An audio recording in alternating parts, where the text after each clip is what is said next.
It was probably one of the last, if not the last interviews Kobe ever did before he sadly passed away. I found that for a lot of athletes, after you finish playing is the most difficult time. He had a game plan for retirement. He had a game plan on the court and he had a game plan off the court. And I've never met someone who was so at peace in retirement.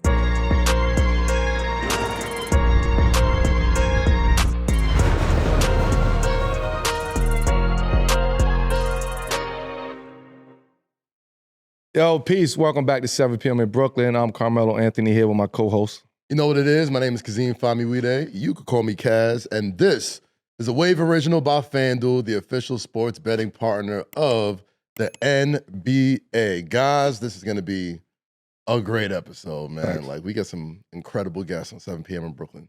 Top podcast in the game. But this one is going to be topping them all, man. Today's guest is a New York Times bestselling author.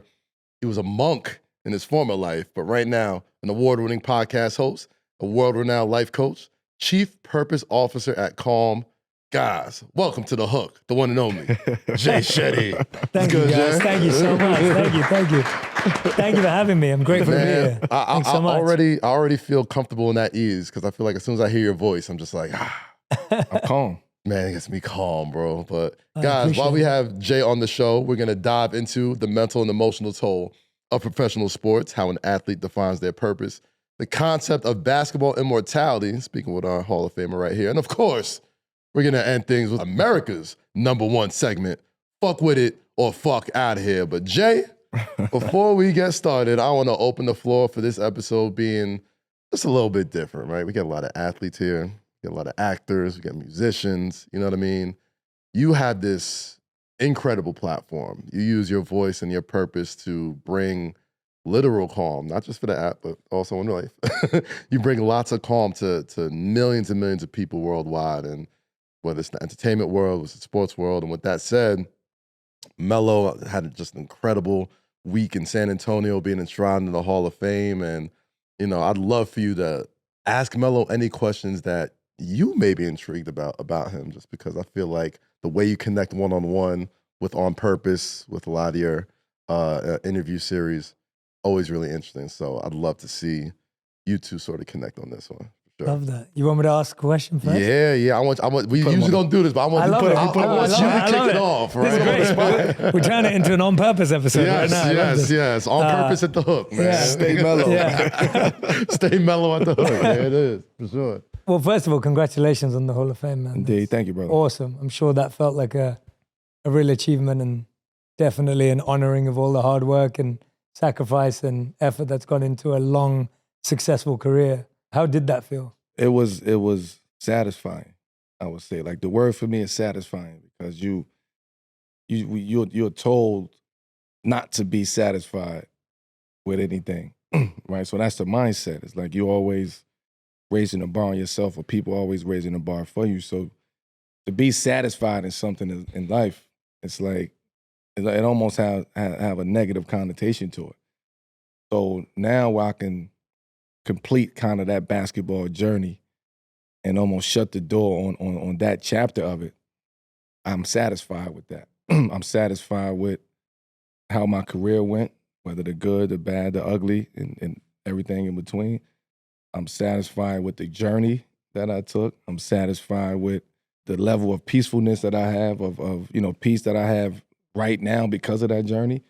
And because of that, I think it is great energy, you know what I mean, to be at a very still point in my life, at a very peaceful point in my life, about to enter, like you said, those are gates that you enter that a lot of people can't get to. So that's the reason why I preach, stay mellow today. Mm-hmm. Yeah, it's huge. I mean, when you think about it, I love what you said, that your whole career, you have to live like you're not enough in order to become successful. Absolutely. Because if you get complacent with a championship or complacent with a game, then you're going to lose the next one. But that mindset at the same time can be hard to live with. It's very hard. Because then you're trained to think that way, so that even when you reach the top, you're still thinking, well, what's the next one? Absolutely.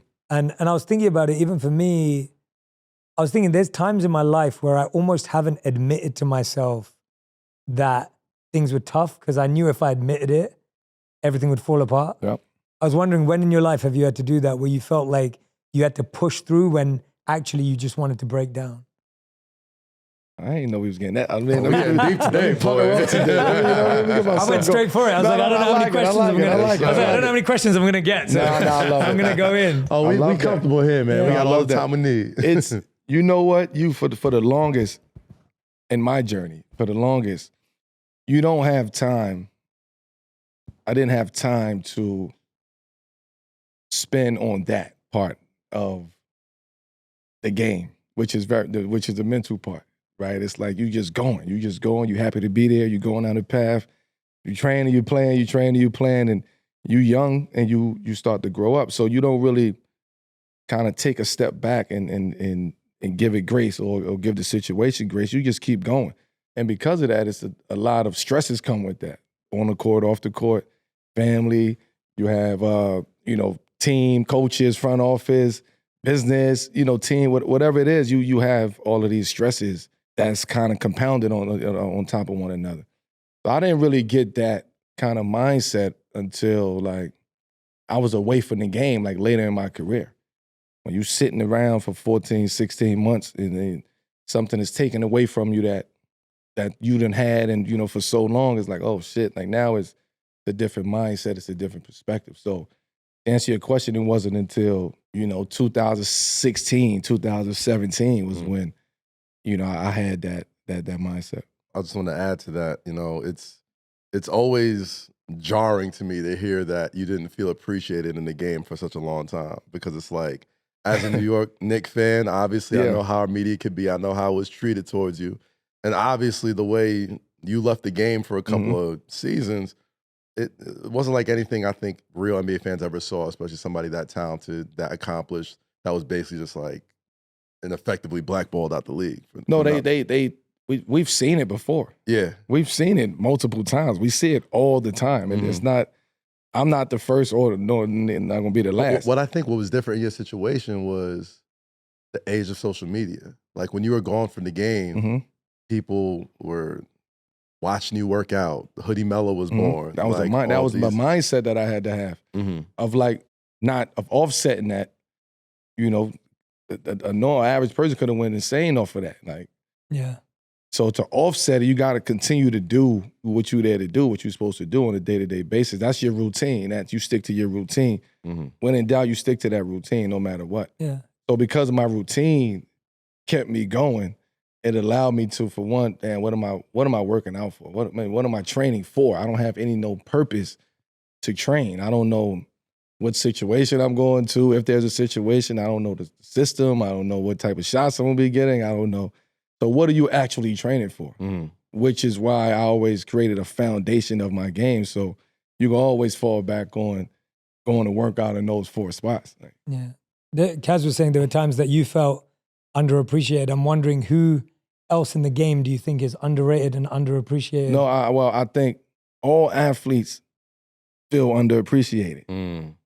It ain't just, you know what I mean? Like my time was my time to feel underappreciated. My time was my time to do what I had to do. But there's so many other stories that's out there that we don't even speak about, or they not even speaking about until years later.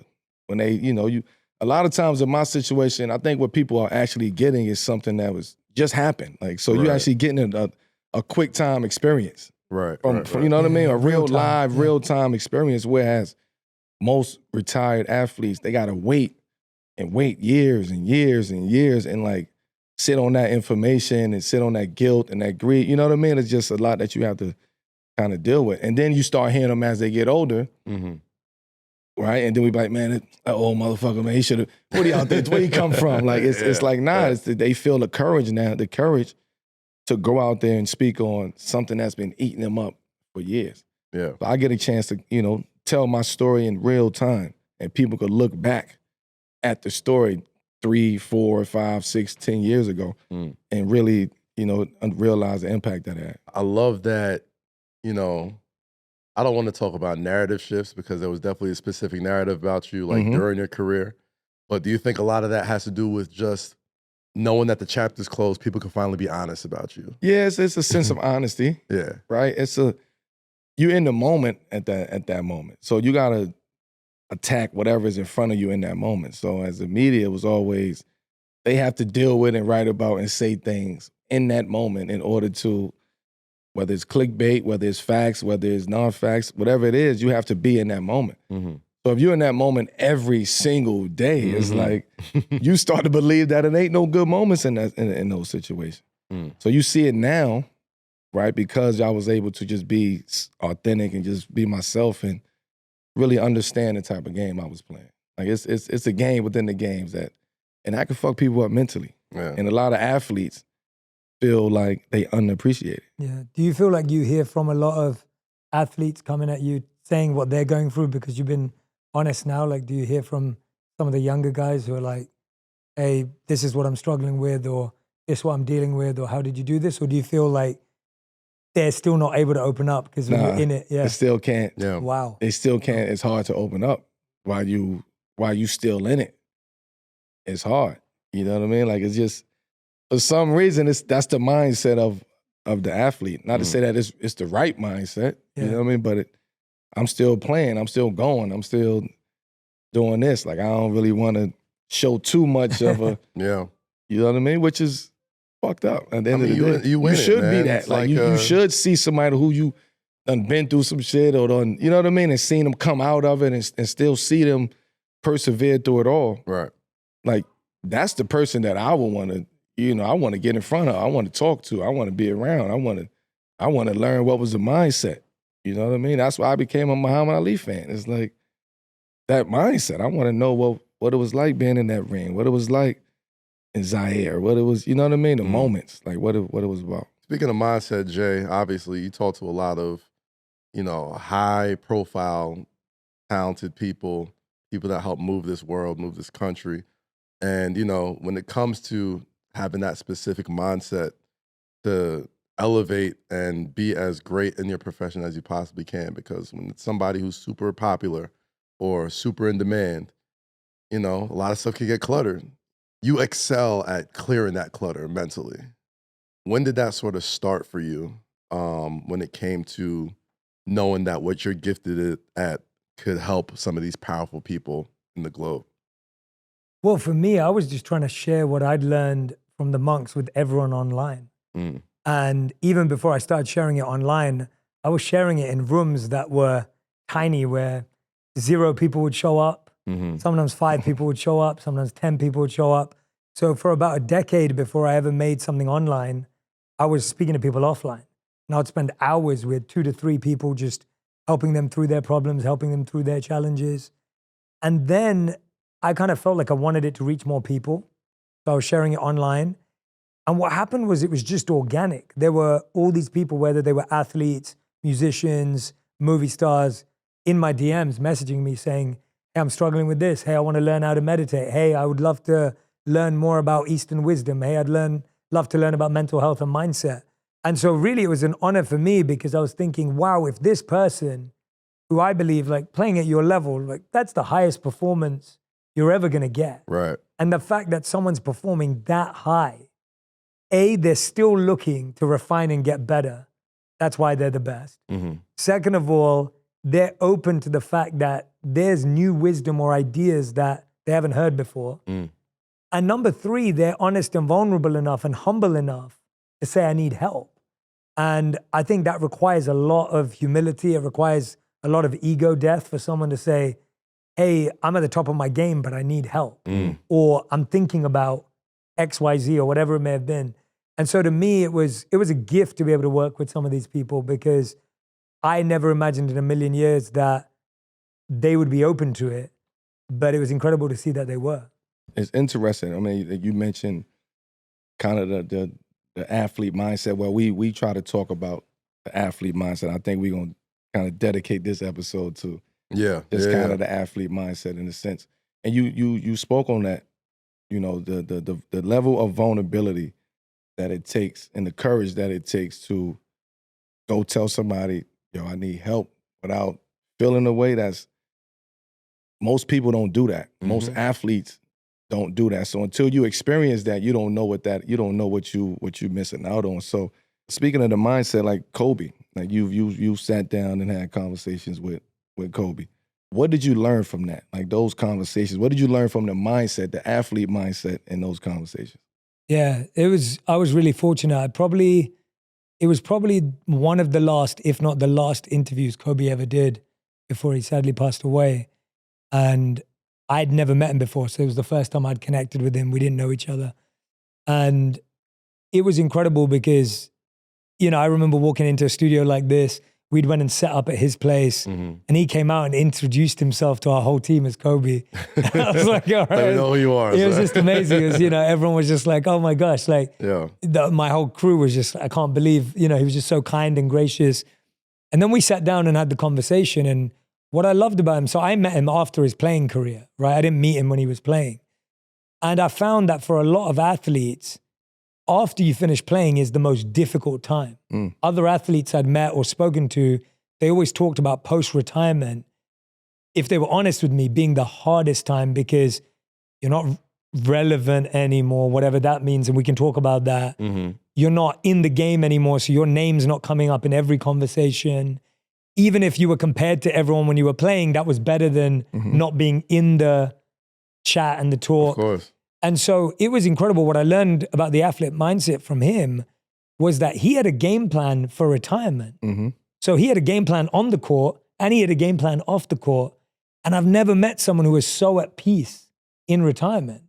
He truly was at peace. When I spent time with him, I was thinking he just won an Oscar for the shorts that he was creating. The Dear Basketball. Yeah, exactly. And he knew what his purpose was beyond the game. And I think that's an incredible thing, that he knew what basketball stood for. Then he knew what basketball meant to other people. And then life as basketball, that was the real gift of basketball of, can I teach young people about life through the game that they love and through my life?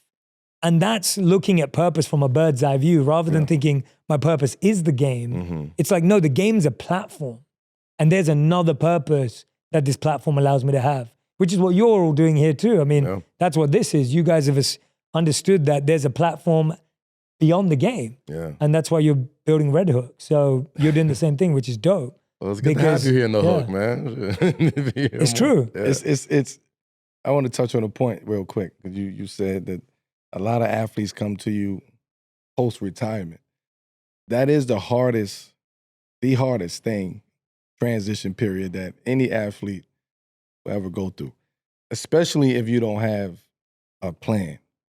If you just winging it and you just go say, hey, I'm just gonna retire and I'm just gonna chill out for about 4 or 5 years and you're gonna be finished, right? Because there's no way that you're gonna get that urge, and you're not gonna get that nobody's gonna push you like that on the edge of competing.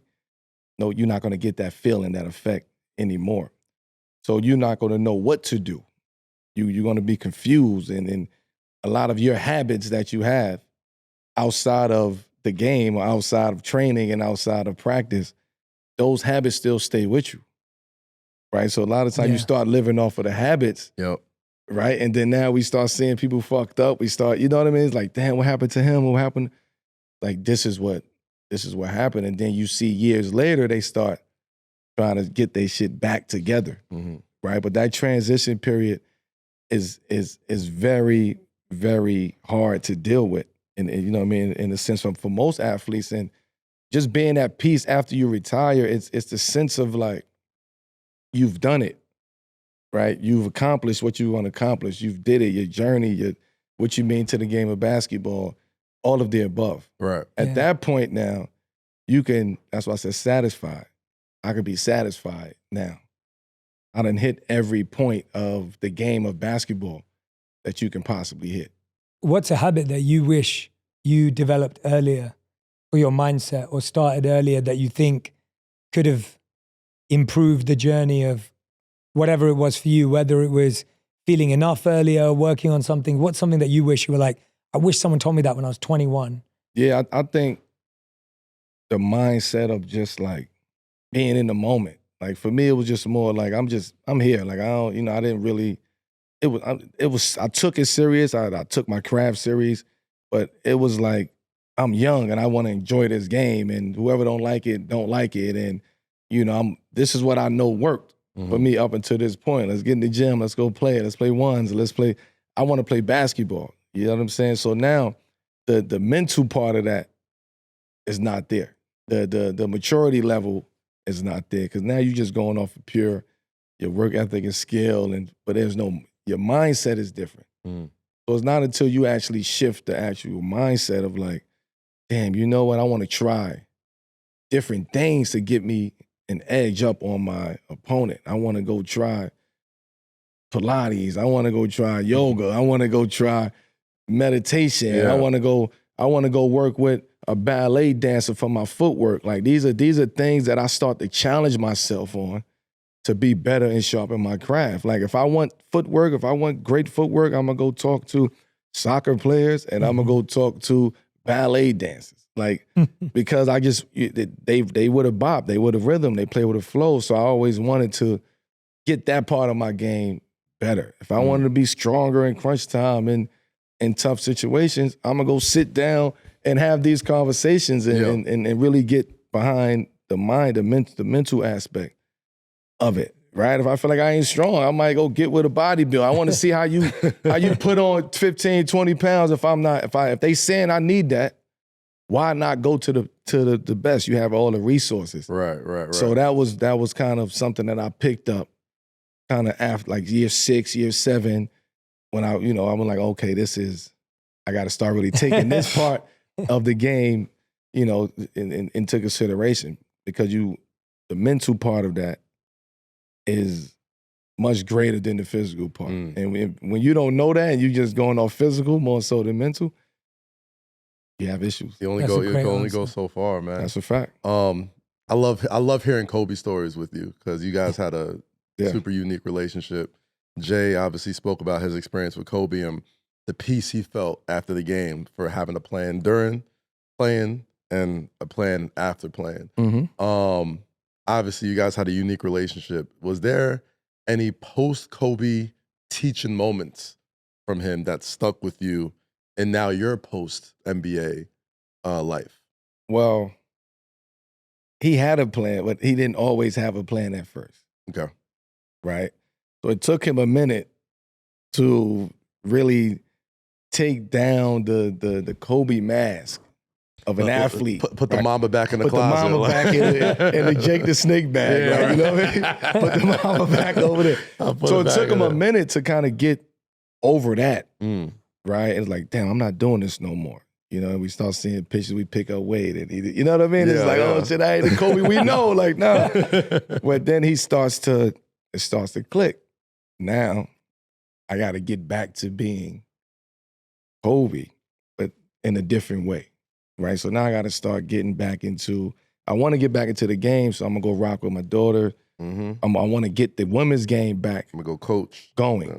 Like it wasn't just about coaching; it was about getting the women's game back going. And also, it was about using his basketball knowledge and implementing that into kind of this world of mindset, right? And putting like he was a storyteller. That's what he wanted to do. He wanted to tell stories. He wanted to write books, fantasy books and sports fantasy books. Like this is what he wanted to do. So to see him in that stage was like, damn, like, yo, my brother is really, like, what has been at? Like, you know what I mean? Where the fuck you been at, dog? It was almost like a kinder, gentler Kobe, but at the same... And it was something that it was something that was uncomfortable at first. Okay.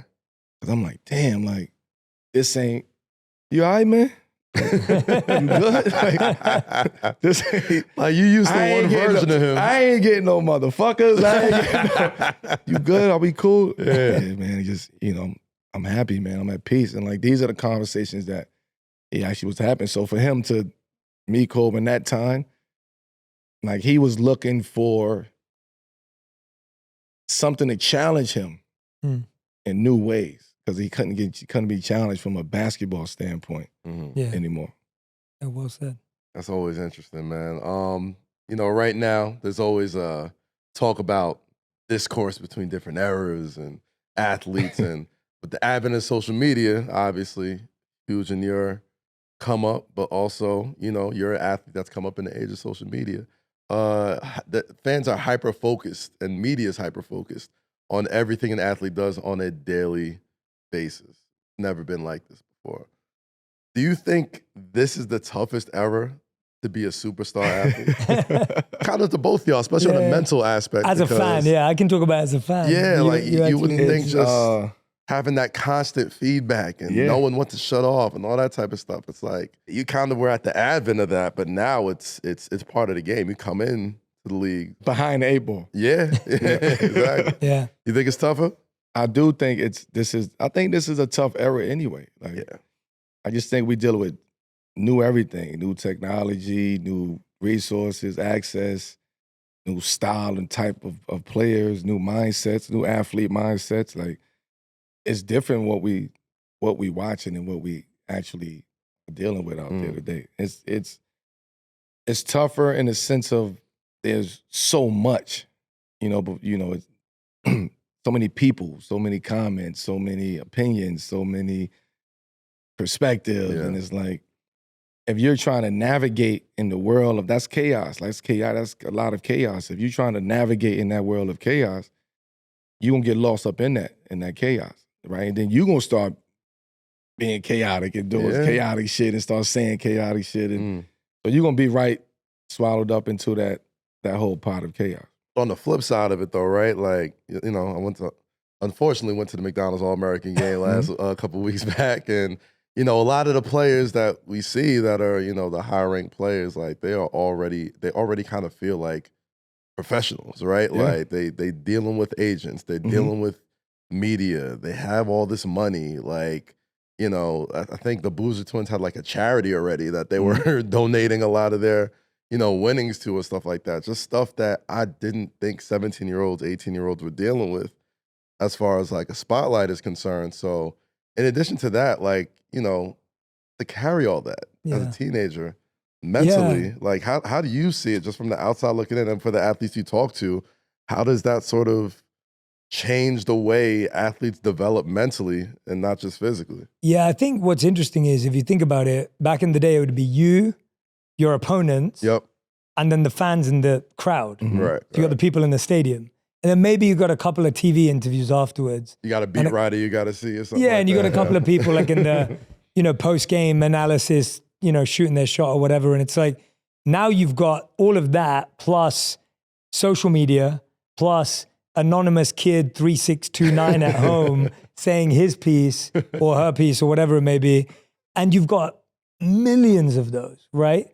And what the brain's bad at doing is giving value. So the brain's good at overvaluing someone who has very little information on the game and undervaluing someone like your coach or your colleague or someone who actually has lots of insight on the game. The brain kind of doesn't tell the difference. And so I think the brain reads that comment. I remember I was with a musician and they just got off stage headlining, 100,000 people, and they were looking through on Twitter at the time, and it was all these amazing tweets. And then they'd find the one that said that their outfit didn't look perfect or whatever it was. And we're not good at that. And that's how the brain's been trained. The brain's been trained to spot fear, to protect us, and to make sure that there's not a snake in the grass or there's not a lion, right? That works when there's a lion or there's a snake, but it doesn't work when it's anonymous 36792 that's leaving a comment and you're overvaluing it. So I think it is definitely the hardest era to be a public figure, let alone be an athlete, because you're then playing like 3 times a week, 4 times a week. So now you've got opinions multiplied by that. Right. And what I've seen the best doing is the ability to remind yourself that it is just you, the ball, and the opponent. And so the best have the ability to remind themselves that actually the game is played here. The game isn't over here. And when you look at the athletes who've been able to succeed in this era, it's people who go, yeah, this is the game, this is not the game. And when I think about people that I've spoken to, I remember speaking to a soccer player, and I remember asking him his morning routine before a big game. And he didn't have a morning routine. He just did what he did. And then when you see where his career went, it didn't last as long as all the players that have a dialed in morning routine before a big game. Because I find that when you don't have the foundation that gets you ready, now all of that stuff starts to play in. So if everyone's screaming your name, you feel great. And then if everyone's, shouting your name negatively, it affects you as well. Right. Whereas if you have your core lock-in of like, I do this, then I do this, then I do this, all of a sudden there's no noise because your space is protected. So I think for me, the mindset right now is how much are you able to zone into what's important to you? What are the steps you're going to take to do that? And if you have that, then you're not even living for the praise either. And I think that's the biggest challenge. The biggest challenge is you buy into your own hype when you're winning, and then it hurts you more when you're losing. Yeah. And the point is to not buy into the hype or to buy into the critique. Yeah. Because the point was to just do your thing and play the game. So I think the more we can help people disconnect and build their own morning routines, build their own post-game routines. Like post-game, if you're going on social media, it's never going to be good for you. No. Like you can't control your mind if you've got a million people telling you suck. Yeah. And so I don't think we're not playing the right game. We're playing the wrong game. FanDuel is giving all new customers a shot at $250 in bonus bets. So join FanDuel today. You'll get started with $250 in bonus bets if your first $5 bet wins. From three-pointers to steals to assists, FanDuel has so many ways to bet your favorite player props. The NBA regular season is in its final week, and the play-in tournament is almost here. Players will be going all out, so you know we're going to see some big, big performances. Plus, after the game tips off, you can even combine live prop bets in the same game parlay for a chance to win big. So just visit FanDuel.com/7 p.m. to get in on all the NBA play-in tournament action. Peloton has what you need to achieve your fitness goals no matter why you get started. In my post-retirement career, I still wanted a routine to achieve those goals, maintain a healthy weight, and keep my overall confidence just up, which is why I've stayed locked in with Peloton. Yeah, offering a variety of challenging classes from 4-week strength building to running to indoor and outdoor workouts and everything in between, Peloton will push you to achieve your goals. You can challenge yourself anywhere with an all-access membership. This allows you to lock in at home with your tread or take your favorite classes on the go with you through the Peloton app. Backed by thousands of members whose lives are changed by workouts, experiences, and community, you can use the app to get stronger and use personalized programs for your specific goals. So find your push, find your power with Peloton at onepeloton.com. I got to tell you about this game-changing product I used before a night out with drinks. It's called pre-alcohol. Yeah, Z-Biotics is a pre-alcohol probiotic drink, and it's the world's first genetically engineered probiotic. It was invented by PhD scientists to tackle rough mornings after drinking.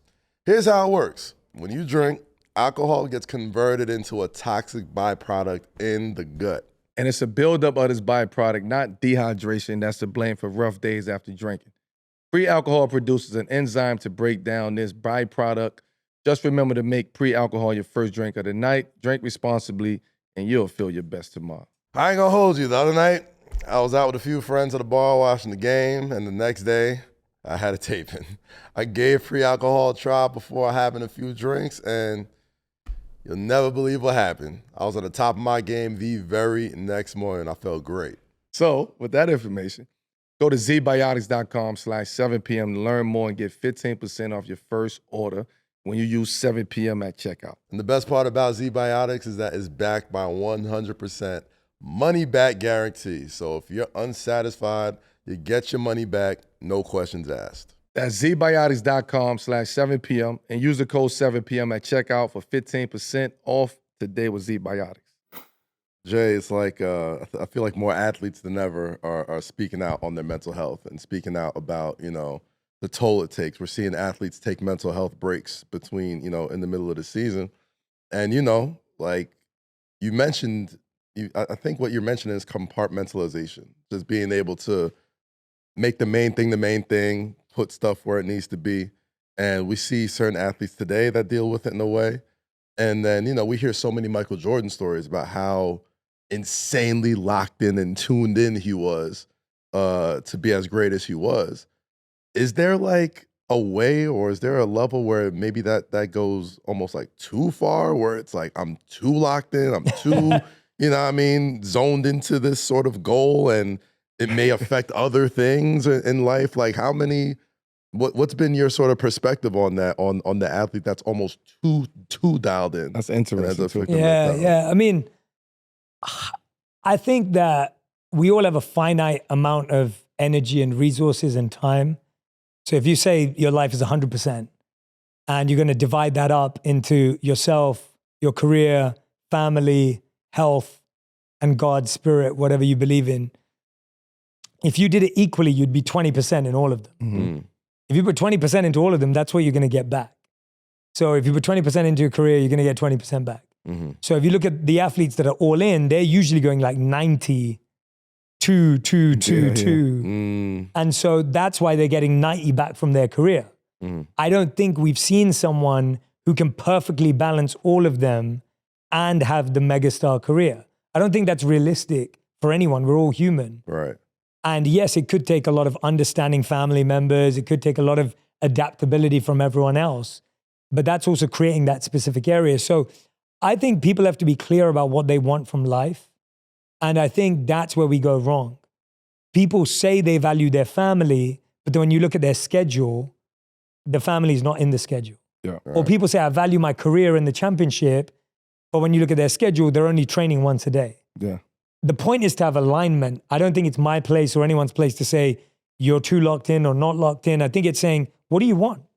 Like, do you, at the end of your life, fast forward, and when you're 80, 90, 100 years old, look back on your life and ask yourself, am I going to be happy that I won 6 championships?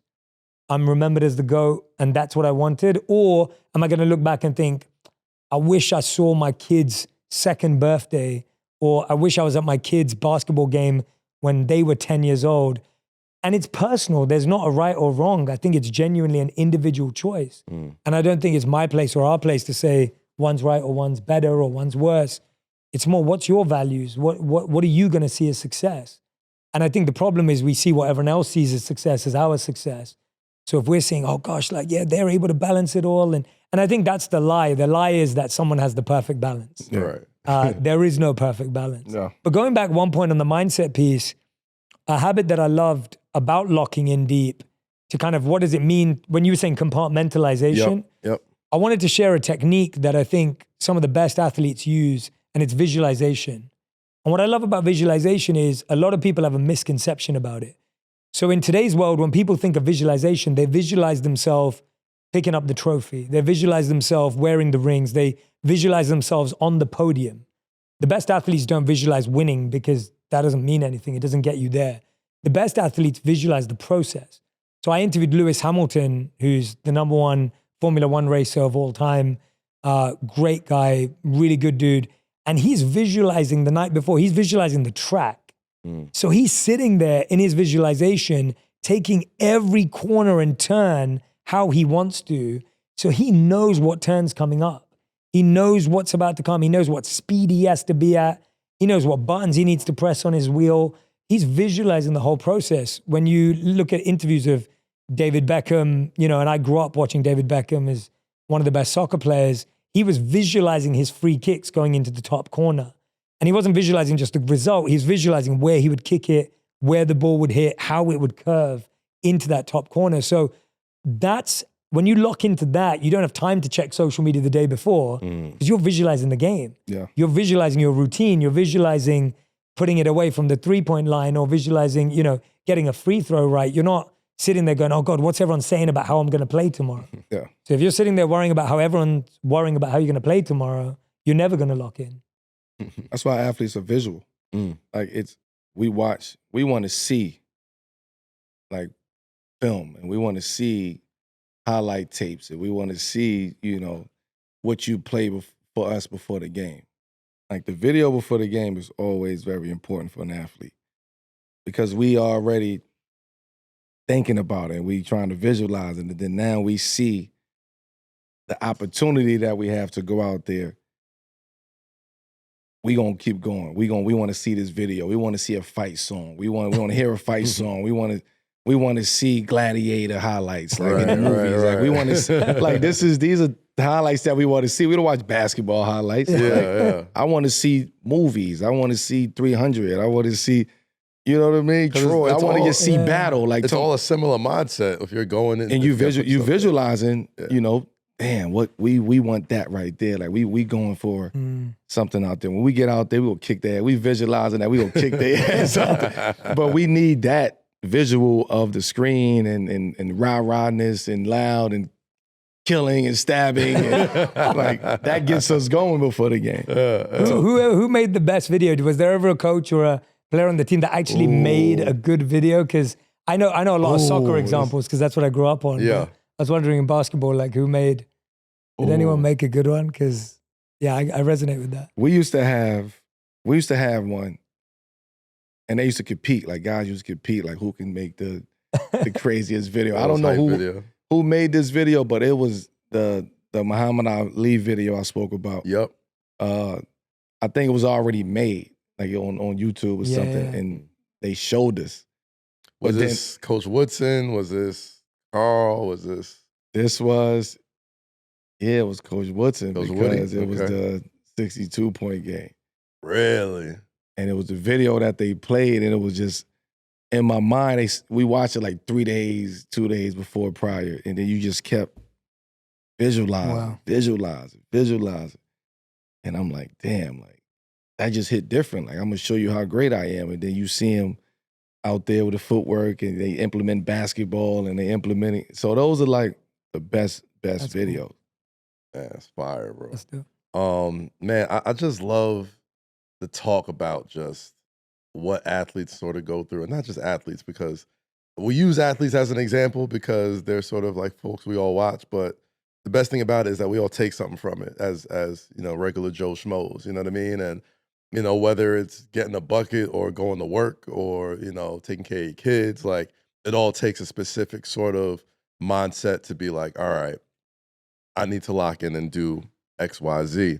Not just the big athletes, but, you know, the folks in your life, the folks that you talk to every single day.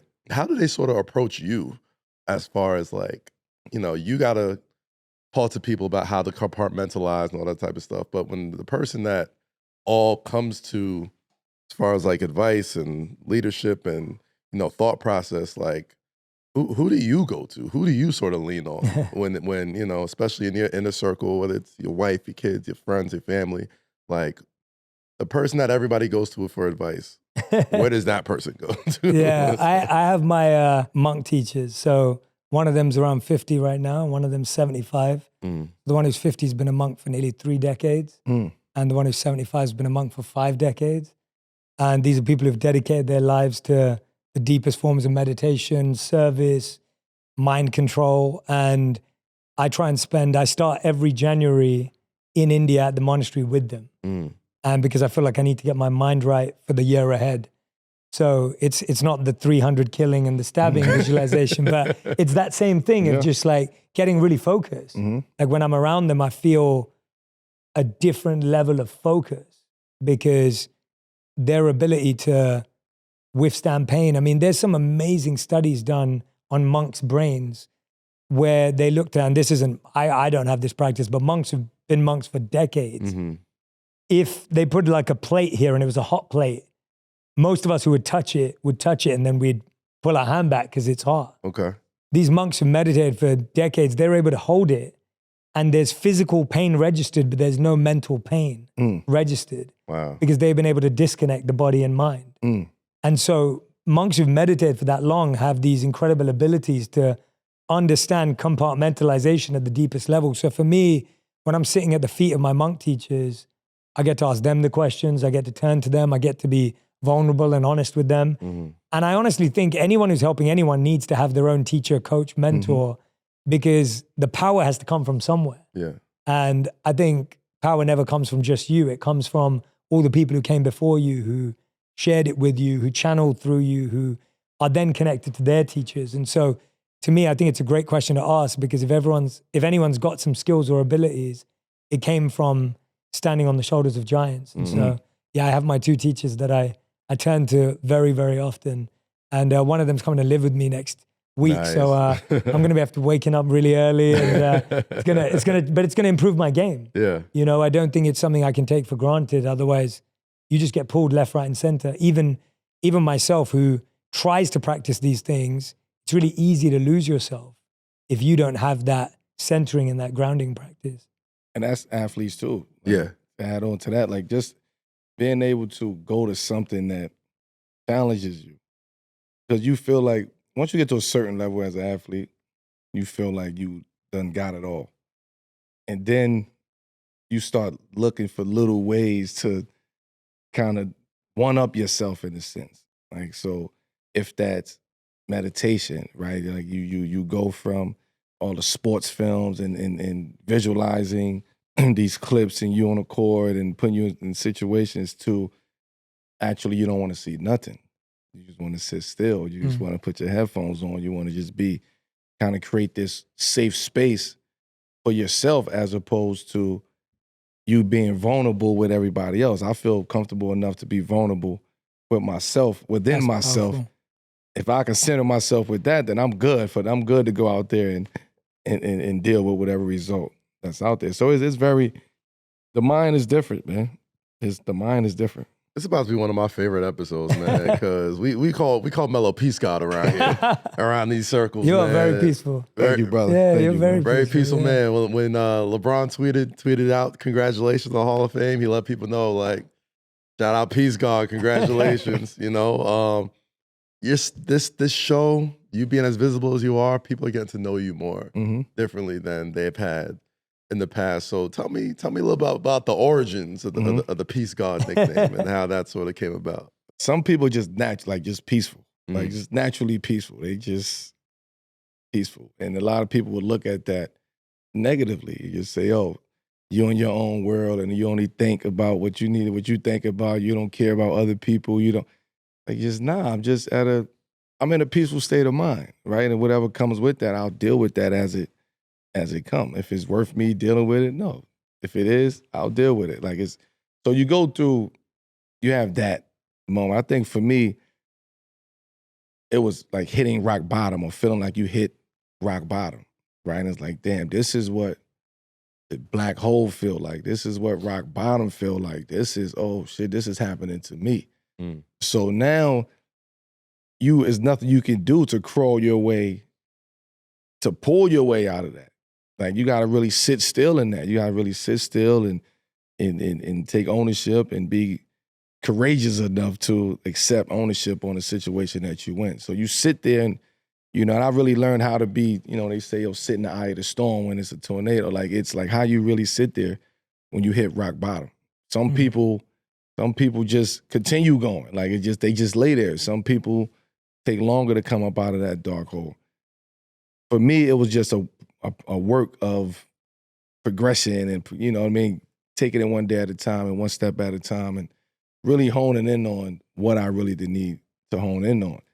Taking ownership, being vulnerable, courageous, like look at myself in the mirror saying, okay, what do you contribute to you being in this situation? And once you figure that out, now you're able to build on that, and you start becoming a little bit more intelligent, and you start reading, and you start finding your spaces, you start finding your peace. And when you come up out of that, you at peace. Like you ain't dealing with nothing. There's nothing that can really bother you at that moment. There's nothing that can really fluster you. There's nothing that can really ruffle your feathers.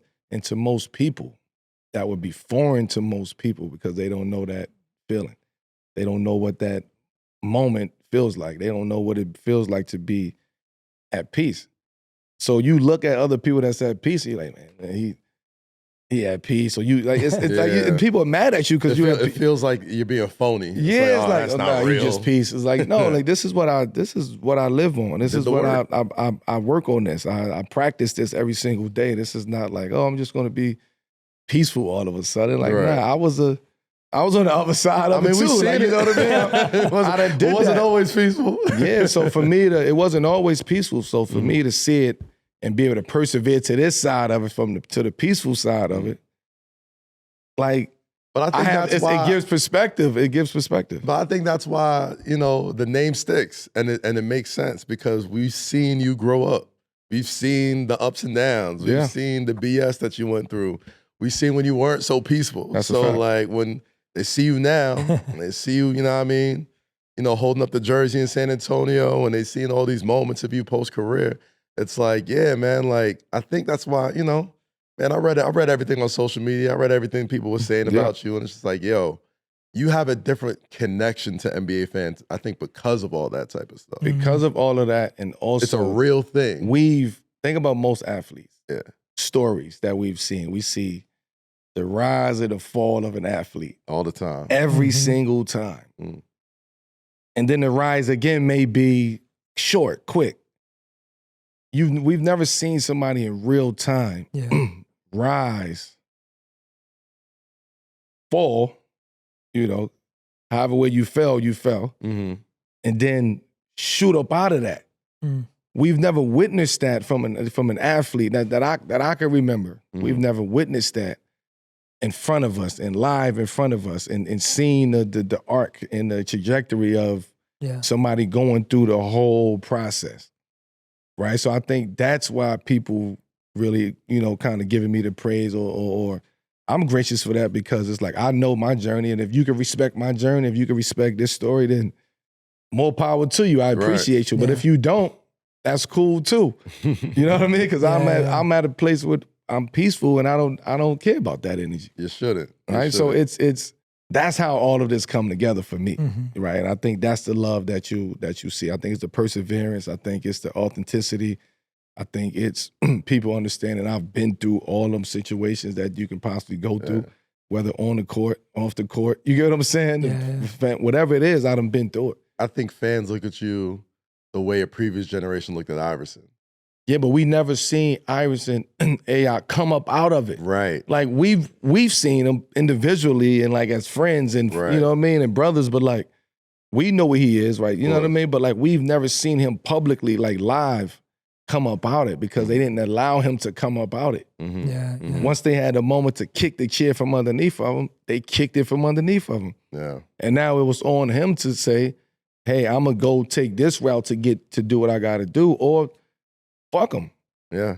Right? And I'm sure that was a battle that he was really battling. Like, this is me y'all doing this to. Like, and I can attest to that. I've been in that. I mean, you're reminding me, a few years ago, I also got to interview Dennis Rodman. Indeed. And I remember asking him like what his purpose was. And he was like, my purpose is just to survive another day. Like, it was that raw. It was just like, just to survive another day. And I could tell, like, it felt the same. Like when I met him, it was around the time that I remember people knew he was like friendly with Kim Jong-un or something like that. Okay. And it's like every interview he went on, everyone just wanted to know about that. And when I sat down with him, I was like, I don't really want to know about that. Like, I want to know about you.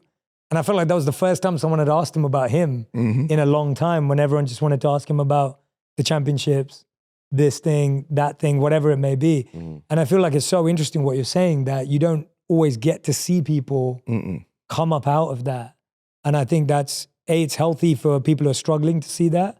But also, like you're saying, for those people to go to those people and help them out of it as well. Because sadly, there's far more athletes that get lost and left behind. Yeah, for sure. Than there are that, move forward. We lived in a generation prior to this that we love killing our idols. You know what I mean? Like, that's the fun part. Once we see them rise, everybody gets a kick of watching this guy fall. But I think what's helped athletes like you is that, you can have a groundswell of people rise you back up, where you don't necessarily need the button pushers and the gatekeepers of like, this person is okay, this person is that. Like, I think the people really lifted you up, man. I think a combination of New York, this show, just the Olympics, the athletes, that whole run. Like, I feel like so many people have sort of like, even post-career, you've seen a lot of athletes post-career, but it's like seeing like guys like you and Wade afterwards just sort of get that love from that generation. It's like, we're very easy to just be like, all right, here today, gone tomorrow. But, I always tell you, man, the new generation of OGs is so important, because I think there was a generation lost between that, right? And, you being one of those guys, I think was the reason why the rise was so spectacular, because you can't fake that. You can't fake being, a real person and go through some stuff, especially when we all seen it in a time where social media makes sure everything's out on Front Street at one point or another. You know what I'm saying? So It's incredible to see, man. And you still had to go play. And you still have to go play ball. You get what I'm saying? Exactly. Going up against those odds, where you know what I mean? It's like you go from being who you are. It wasn't like, take a step back. It was like, boom. Like, it was shocking to me, right? So then now everybody's looking at that. They forget about everything else prior to that. So now you're looking at that. So now you figured out how the fuck I'm going to get up out of that. And the only way I know how to get up out of that is to go play basketball. Like, I know that. I know how to fucking, it ain't got shit to do with my game or what's happening. Keep the main thing the main thing. You keep the main thing the main thing. I could have easily fell back, not trained. I was training 2-3 times a day, not knowing what I was doing. I guess that I had to commit the 90% to that part, because if I didn't, I'd have lost my mind over there just sitting still. You know what I mean? You turn angry, you turn bitter, you don't want to see nobody. You start commenting on people. It's like, nah, like I ain't ready for that yet. You get what I'm saying? So let me, if I had to say get away from it, I'm gonna get away from it. But let me continue going and working. And when people see that, the outcome of that is your performance on the court. Yeah. So I can say all of this and all of that I've worked on this and I've worked on that. The object of the game for me was to play basketball and come back and show everybody that this is who I am, no matter what happens, no matter what y'all try to do to me. This is who I am. I've been doing it for umpteen years, so why would I change now? Jay, I wanna know a little bit more about you, man, because you have such a unique career. You have such a unique sort of trajectory in life, you know? And we read a lot about monks. We read a lot about being in a monastery, but like we don't really know. And I feel like I don't know the relationship between monks and technology, but like you have obviously taken that world and brought it to the masses.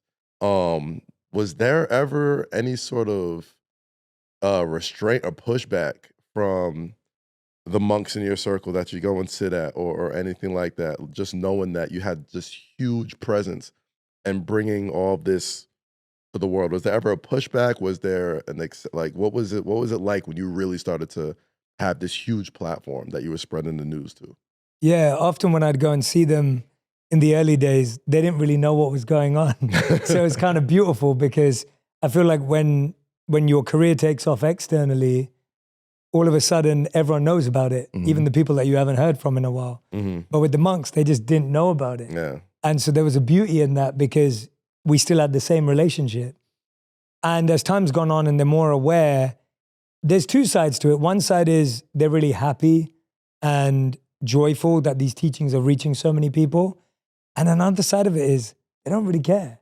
Like, it's insignificant, because I don't think they're scrolling IG like yeah, that. they're not. Yeah, but the test of like a good life is far deeper than success to them. And so my monk teacher once said to me, he said, so I was telling him that I was coaching and giving advice to some people, and he doesn't know who those people are because he doesn't know who's in the movies or whatever, but I was sharing it with him. Right. And he said to me, you're so lucky you get to coach them on all your future problems. And it was just such great advice. That's and real. it was just really great advice. And I was like, it was humbling, but it was real. It's what I needed to hear. And then at the same time, he'd often say to me, just be like, all the stuff that you have going on, it's amazing, it's beautiful. But what I really demand is the purity of your heart. And that's like a really big reminder of like what we're all really trying to achieve in life, that everything I'm doing, of course, I love it. I'm grateful for it. And so are they. They're happy for me. But there's a different level of demand on a spiritual, energetic, purity level that they have. And that's good for me to always remember. Again, going back to what I was saying earlier of don't buy into your own hype. They're good reminders of that. And I think that's what allows me to keep doing this work and staying grateful and staying grounded, rather than getting carried away and losing yourself because you got too big for your own boots and all the rest of it. So I'm grateful that they keep reminding me to bring me back. Have you ever bought into your own hype even a little bit? I mean, you talk about presidents, Will Smith, with all these legends. Was there ever a moment where you just like felt yourself even? You got to stay grounded. You know what the beautiful thing is? That I get to see the most human side of everyone. Gotcha. So there's like a reminder even in the work because you're learning from them through their human experience. You're not learning about them through this superhuman image. And so even in the people that you consider great, they're so kind and honest and vulnerable with me that you see their humanity. That can't help but make you remember how human you are. And I think that's what it is for me when I sit with yourself and others and, people. The people at the top are some of the most grounded people in the world. That's how they got there. I'm sure there's the other side too.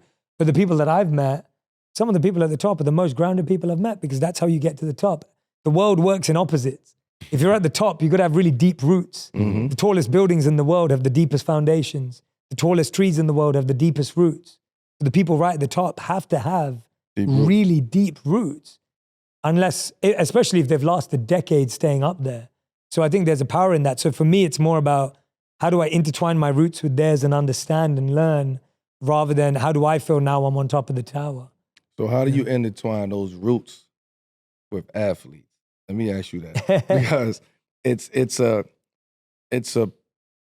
still a genre, a lane, a space. Now it's a space within, I would say, basketball. Now, I only can speak on basketball. Yeah. It's a space that's still missing, right?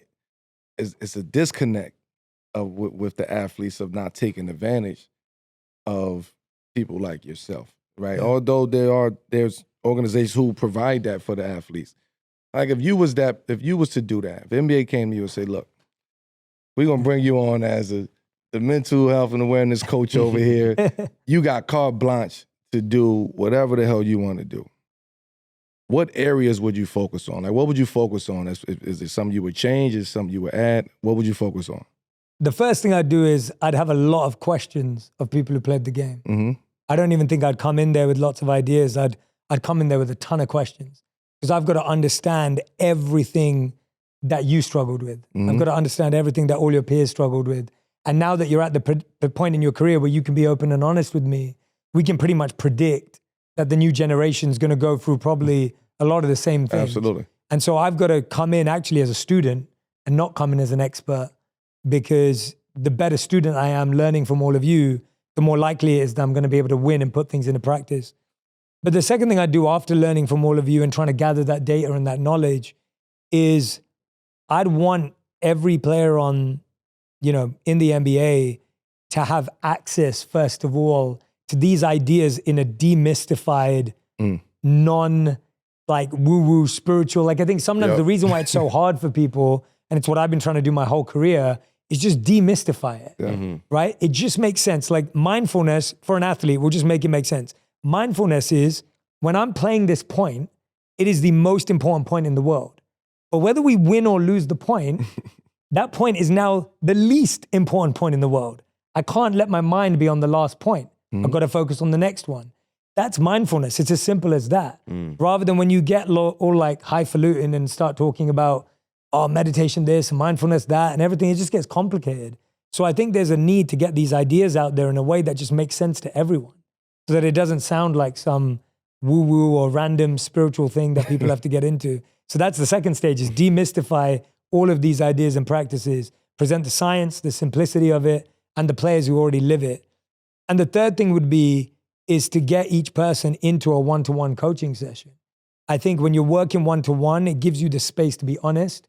I think doing a mentorship program where we got some old athletes to come in and work with the new athletes, because who better to learn from than people who walked in your shoes and the people that you respect and the people you grew up watching.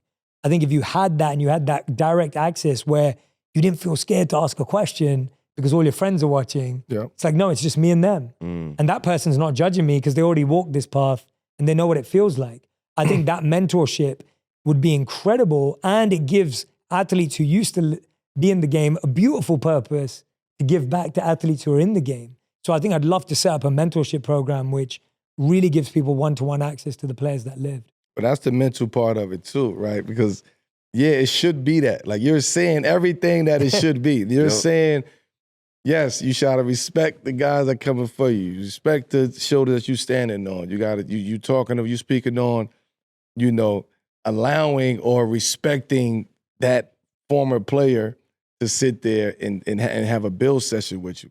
Like, that's the gap that we're talking about. It's ego training. You know, So because of that, we don't, as athletes and basketball players, if we don't respect the person that's sitting in that chair, we are never going to rock with that person. And it's very stern. It's very fork in the road. This is what it is. A lot of times, that's why you see the disparities between players and generations, and the former players are doing a hell of a job as far as putting themselves in position and having experience to talk about what they've been through and whatnot. You know, the stuff like that, give advice. It's just the athlete that's currently playing is going to look at that in a whole totally different way. And it's going to always be a clash. And that's what I think a lot of it's ego management. And I feel like that's really the conversation, because it's really great when you're number one. Yeah. And it's so fun. And then you've got to realize when you're number one that you will be number 3 one day, and you will be number 10 one day, and you will be number 30, and then you won't even be on the list. And that's true for everyone. Like you look at music artists who've lasted, you know, you look at the Beatles today. I remember when, I mean, this is a random example, but I remember when Kanye West did a song with Paul McCartney, and all the kids were like, Kanye just put Paul McCartney on the map. And it's like, but that's the reality of what happens, even if you're the Beatles. Like, you know, you're the Beatles. Like, God, I don't know if anyone's ever going to get bigger than the Beatles. And here you are talking about, like, the kids don't know. And so you've got to see ahead. So if you're number one in the game right now, you have to look ahead.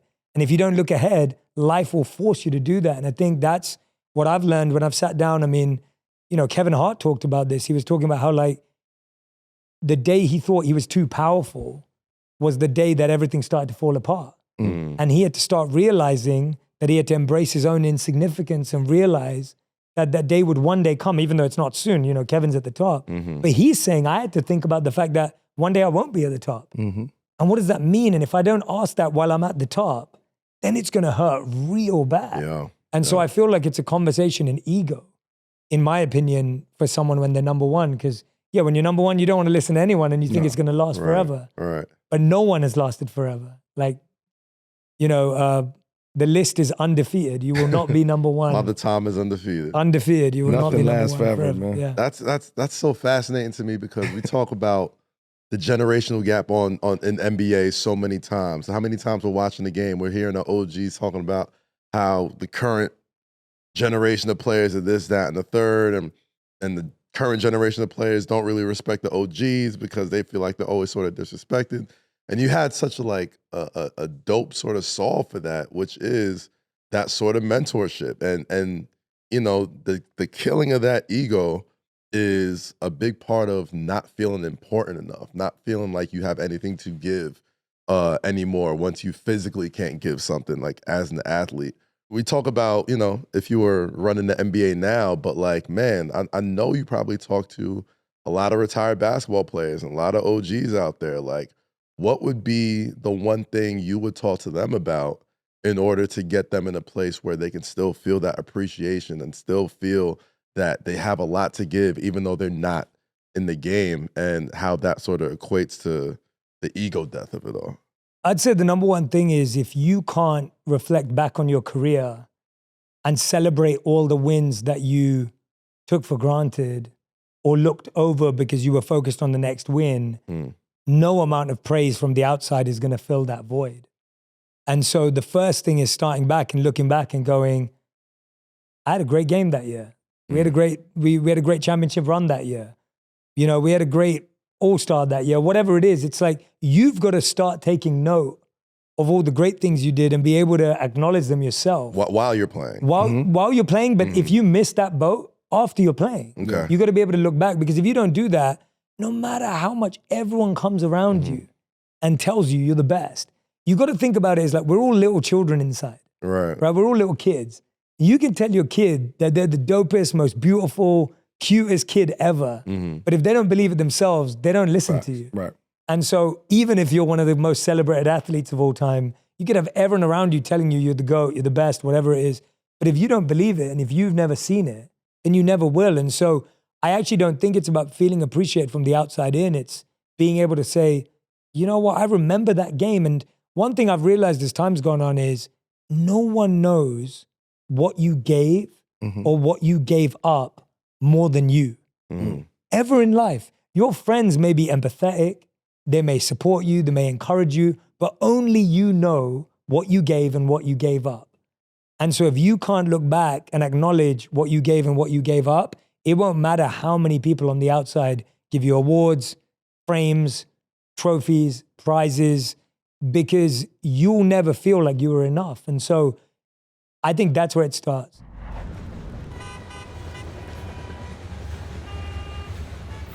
We love having you here, but you know we've dove into your world for a little bit.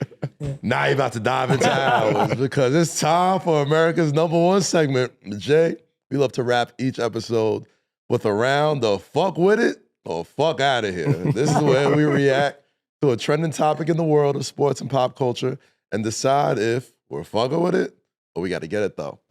Fuck out of here. #1, during his set at Dreamville Fest in North Carolina, J. Cole explained the backstory behind his Jay-Z collaboration, A Star Is Born, off of Jay-Z 2099 album, The Blueprint 3, fire album. We got to New York, me and my dog, Eve, shout out to Eve, and we walk into the studio. I'm already nervous. I see Jay-Z, and who the F was right next to him? Beyonce. Oh my God, my mother effing heart damn near fell out my chest, end quote. Cole has been pretty reflective lately, with many fans speculating he could be retiring. He said this Dreamville Festival was quote-unquote his last festival. J. Cole's really been, you know, on his Peace God journey as well. So fuck with it or fuck out of here, Jay. I almost feel bad saying fuck with it or fuck out of here, Jay, but fuck with it or fuck out of here. J. Cole has done enough to ride off into the sunset and retire as a top 10 rapper ever. The floor is both of y'all's, by the way. Oh. Our producer team is disrespectful for that one. Because I didn't know it was gonna end like that. They were right on track. Did he do enough? Yeah. But then they said top 10. Top 10 It's like it's, you know. Yeah. That's tough. That's tough. I mean, So they make us fuck out of here. You know, they making us fuck out of here. I feel like there's definitely some bars and some songs where like you're like definitely like he's done enough. He's ready to go. I'm with it, yeah. But I don't want him to. I want more. Yeah. So I feel like it's that's making me say out of here because I'm like I want more. Yeah. We're not done yet. Yeah. You know, and I don't think he's fallen off where you're like, oh, I don't want to hear more music. So out of it, yeah, for sure. Yeah, I think I'm a J. Cole fan. I love the radio edit that Jay's giving us too. The live radio edit. Yeah, peace, man. Like, yeah, peace. He's that peace, bro. You know what? I'm a Cole fan, man, and you know I've watched a lot of his journey. But in a weird way, I'm fucking with it because it's like we don't get a lot of like storybook endings to rap careers, right? Like, you know, obviously they always say musicians never retire. Obviously they could tour forever. They could do all that type of stuff. But, you know, through his music, he's told such a complete story as far as like breaking into the game, what the industry is like, school, playing ball, blowing up, you know what I mean, becoming a family man, the evils of fame, like all this type of stuff. And it's almost like he's realizing that the style, the way that he produces his music is almost like, you know what? Not that he's being forced out, but I think as a fan, a lot of people would respect somebody who knows when it's like, all right, I've given all I've had to give. You know what I'm saying? Like, I know where my finish line is. Like, I'm not gonna keep trying to, you know, pump and dump just to get another couple mil over here and there. Like, there's a respect, especially as an artist, to be like, you know what? I'm cool. And in a weird way, that's what makes you want more from them. That's what makes you respect them more. But you have to be at peace with that. Yeah. You have to really be at peace and think this all the way through. Yeah. You don't just come to this moment and say, like, this is a, you know, you he's just been go saying back it for years now. Right. Like, so if you go back steps, it goes back to him, like, you know, when he when he apologized for the beef and making a song about Kendrick, like, and he took that on the chest because I'm at peace, bro. And nobody can disturb this peace. Like when you reach that, nobody could disturb that.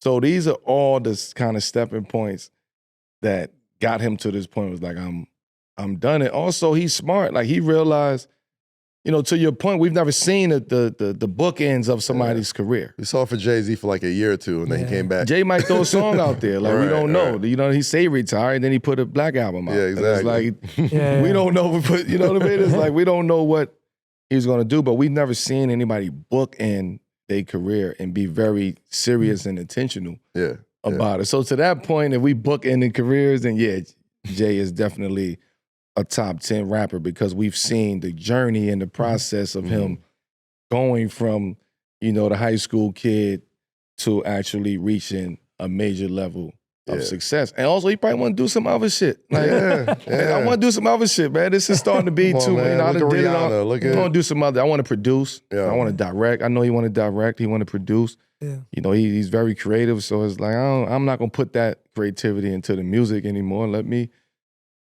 come over and direct and produce and shoot movies and commercials and documentaries. Like, I think you'll see him back in sports. I think you'll see him in sports too. Like, I could see him either running an agency or something like that, or management. I think maybe or just having documenting sports content wise, like telling stories through his, you know, through his eyes. Like, I think we're gonna see a lot of that. I don't judge a lot of people, but I definitely like look at you some type of way if you felt a way that he backed out of that beef last year. I just know the other side of that. When you have peace, there's nothing that can disturb your peace. Of course, like as a rap fan, of course, it's supposed to like, why did you apologize? That's not what hip hop is, and da da da da da. But like, you never seen somebody that at peace with their joint, or just like, nah, man, I'm not willing to. I'm not willing to do that. I'm not willing to allow this bullshit. You know, because that's too much work, and if I got to put that much work in to deal with that, and I'm losing my balance. Exactly. So shout out J. Cole. I hope you don't retire, but if you do, it's a hell of a career. Can't wait to see what you do next. We mentioned at the top of the show Jay's phenomenal podcast, On Purpose. And one particular guest is one of Melo's close friends, our boy Chris Paul. Shout out CP3. Last month, CP reached number 2 on the all-time steals list, and the eventual Hall of Famer still plans to play next season. Come on, Jay. Hell yeah. Melo, you know CP on a personal level, on a different level. And Jay, you got to know CP during your conversation and witness that discipline and detail to play at a high level at that age up close. So, fuck with it or fuck out of here. Is Chris Paul the best leader in NBA history? I would say I fuck with it. Like, he's definitely up there when it comes to the game of basketball and just leading in general. Like, I think we got an opportunity to see him like in position to lead as a point guard. I think we got we saw him lead as the players president for the union. We've seen him lead and I've seen him lead in other different situations. Like, we haven't seen anybody who is like leading that way and the way that he's actually leading, right? He's still going. Like, we talk about Bron a lot. Like, CP is still going. Championship or not, like, he's still going. He's number 2 in assists. Like, he's still playing. He's still active. And he's got a lot to give. He's still got a lot to give to the game. So, like, leading, that's hard to do, bro. And, like, to be known as a leader, like, some people lead and not known as a leader. Right. Like, everybody that plays alongside CP or played against him, like, they know, or been around him, they know. Like, he's the ultimate leader. Whether you like it or not. Like, you know, some guys hated it. Some of his teammates hated this shit over 20-something years. Some teammates it's a crazy love balance. it.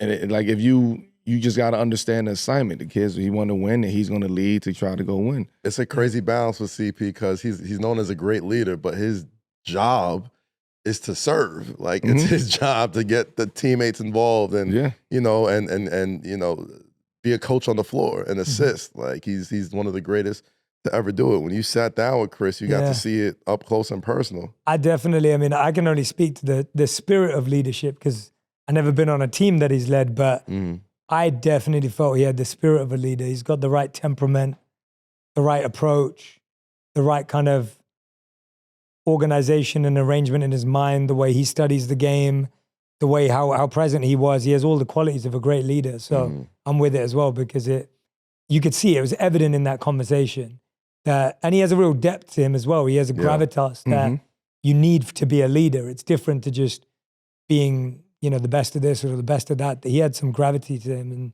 thought that was really powerful. Yeah, you speak about gravity. I feel like we all know that Chris Paul story from high school, scoring the 61 points and bricking the last one for his grandfather. It's like, I knew that before he was even in the league. So like seeing him go from that to this, it's almost like, man, somebody who's that headstrong at 16, 17 years old, like, of course that dude is absolutely built to be a great leader, CP, man. Come on over this side, C. Nah, let CP cook. Oh, man. Let him cook, man. Come on, man.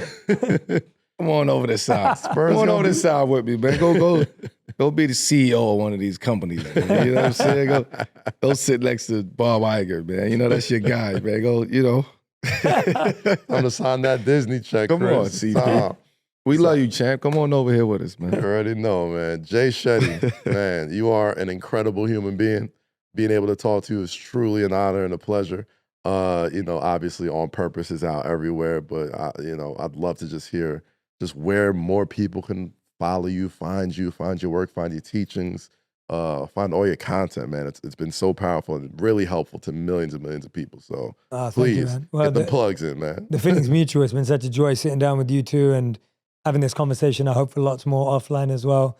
Right now, the most exciting thing is I'm about to take On Purpose on tour. Nice. So we're going to do live conversations with 15 surprise guests, 15 cities all across North America. We're at the theater at MSG in New York on May 17th, and then the Greek Theater in LA on May 29th as well. So really excited for that. I want people to come out. I feel like, as you know, with the podcast, there's so many people listening every single day, week, month, year. And I was like, how awesome would it be to have them in the same room?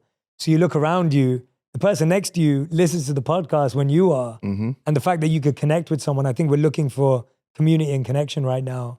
And I can't wait for that to be the case. So jayshetty.me/tour is where you can get tickets. And then Jay Shetty on YouTube, Instagram, TikTok, everywhere you watch videos. Well, we all follow you everywhere already. Thank you, man. Thank you, man. I appreciate you. Thank you. Thank you, Jay. Man, Melo, this is a great conversation, bro. I feel we needed it. I feel lighter already, man. Yo, Jay, man, he already gave you the thanks. I'm giving you your flowers while you're here. I just, you know, like, for me, this was enlightening. Like, to be able to sit and talk the athlete mindset of what it takes and then how you kind of search for different forms of access and outlets to sharpen your skill and be the greatest. So it was a pleasure. It was an honor, man. Welcome to 7 p.m. We don't get people like you on this couch pretty often, man. I know our followers and our fans will be like, thank you, man. This is a good one. This is a new one. This is a different kind of story that we're telling. But thank you from 7 p.m. man. With that being said, we up out of here. Yes, sir. This is 7 p.m. in Brooklyn. A Wave original by FanDuel. Subscribe to our YouTube and podcast channels. If you love this show, if you want this show to be #1, do what I'm about to say right now. Like, rate, review. All those truly help us in everything we do. So please get out in there and do that. Carmelo Anthony for Jay Shetty. My name is Kazim Famiwide. Signing off from The Hook. Catch y'all next time, people. Peace. Peace.